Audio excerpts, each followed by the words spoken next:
c'est vrai que le Hub Institute a travaillé sur les 10 dernières années sur les grandes tendances venues de la Silicon Valley, les GAFA en particulier.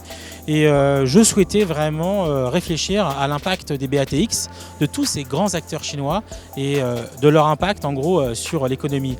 Et ce qui est très intéressant, c'est de voir plutôt d'apprendre d'eux et de voir ce que ça peut amener aux entrepreneurs français, aux chefs d'entreprise français et de voir un peu ce que ça pouvait peut-être les aider à être meilleurs. Et donc du coup c'est l'objet du livre. C'est pas un livre sur Huawei, c'est un livre qui prend en gros les gros traits et les gros faits saillants qu'ils ont pu avoir, les grandes actions stratégiques et qui permet de les retranscrire pour nous Français et peut-être d'inspirer des décideurs, des managers à faire un peu comme eux pour rentrer dans l'hypercroissance. Je retiendrai 3 choses.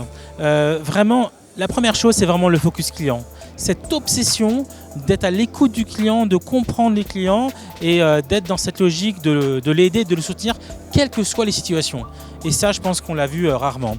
La deuxième chose, c'est l'investissement massif dans la R&D. Ils investissent 10% de leur chiffre d'affaires mondial, ils font quand même plus de 100 milliards d'euros, alors que par exemple un groupe comme Apple n'investit que 5% de leur chiffre d'affaires. Et ils sont quand même déjà très innovants, donc on imagine le delta. Et la troisième chose, c'est vraiment la recherche perpétuelle de talents, l'investissement sur les hommes en interne. Évidemment, pour des entreprises technologiques comme Huawei, c'est extrêmement important. Et là aussi, je pense qu'aller à la recherche des talents au niveau mondial, je pense qu'il y a beaucoup d'entreprises françaises et d'entreprises internationales qui pourraient s'inspirer de cette capacité à embarquer, à engager et à valoriser ces talents.